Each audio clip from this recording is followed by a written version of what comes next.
명예로운 인생. 잠언서 11장 9절로 13절 말씀으로 함께 하겠습니다. 하나님을 저버린 자는 그 입으로 자기 이웃을 해치지만 의인은 지혜롭게 피한다. 의인이 잘되면 마을이 기뻐하고 악인이 망하면 사람들이 즐거워 소리친다. 정직한 자의 축복을 통해 마을 전체가 자랑스럽게 되지만 악인의 입은 그 마을을 망하게 한다.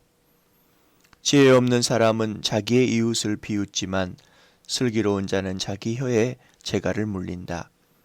할 일 없이 남을 헐뜯는 사람은 남의 비밀을 드러내지만 진실한 사람은 비밀을 지킨다. 아멘. 얼마 전 과거 사진을 보며 옛 생각에 잠겼습니다. 13년 전 큰아이 학교에서 한 통의 편지를 받았습니다. 에세이상을 받게 되어 시장에 초대를 받게 되었다는 것입니다. 패밀리를 주제로 아내가 아이에게 아이디어를 주었고 아이는 겨우 2년짜리 영어로 에세이를 썼는데 시장상을 받게 된 것입니다. 허리케인을 만나 가족이 피난살이 했던 내용을 썼던 것입니다. 지금도 시장이 아이의 이름을 불러 어워드와 선물을 주었던 장면, 시상식 후에 시장이 우리 부부에게 찾아와 에세이를 읽으면서 마음이 뭉클했다는 이야기를 해준 기억이 납니다. 2년짜리 영어로 쓴 에세이지만 시장이 직접 읽어주었기 때문에 그때를 떠올리면 무척 명예롭습니다. 명예란 누군가로부터 나의 성취나 업적이 훌륭하다는 인정 또는 자랑입니다. 내가 나를 인정하거나 자랑하는 것은 소용이 없습니다. 분야의 권위기관이나 대표가 인정해 주는 것입니다. 학교가 학생을, 부모가 자식을, 목사가 교인을 인정하는 것이 명예입니다. 그러면 성도는 누구의 인정을 받고 누구의 자랑이 되어야겠습니까? 10절 말씀입니다. 의인이 잘되면 마을이 기뻐하고 사람의 칭찬과 인정도 값진데 하나님의 칭찬과 인정을 받는 인생은 진정 명예롭습니다. 자리에 없는 타인에 대한 말을 주의함으로써 우리가 명예로울 수 있는 법을 본문은 가르칩니다.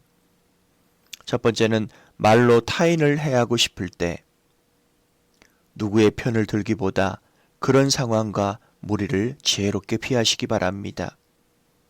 두 번째, 공동체에 대해 말할 때 공동체를 축복하십시오. 힘써 정직하십시오. 공동체로 우리를 이끄신 것은 허물이 아니라 세움입니다. 세우는 자를 하나님은 자랑스럽게 여기십니다. 세 번째, 이웃을 비웃는 분위기에 모임에 있을 때 교만한 자가 이웃을 우습게 여기고 깎아내리고 싶으니 비웃는 것입니다. 이런 분위기에서는 침묵을 지켜야 합니다. 말을 제어해야 합니다. 허탄한 웃음으로 동조할 수 있으니 속히 자리를 떠나야 합니다. 마지막으로 남에 관한 불필요한 궁금증이 생길 때 13절을 묵상하고 자신의 내면을 살피기 바랍니다.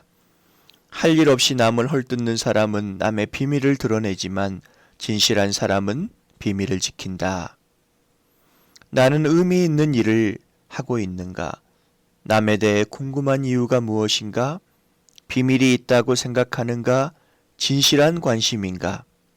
남을 헐뜯는 자가 몇 가지 드러나는 일을 성공적으로 수행해도 하나님께서는 그를 명예롭게 여기지 않으십니다. 하나님으로부터 명예로운 자로 인정받는 사람으로 말미암아 그가 속한 공동체가 세워지고 행복할 것입니다. 자신의 알릴 것을 적극적으로 알리는 시대에 우리는 자화자찬하는 인생이 되지 않기 원합니다.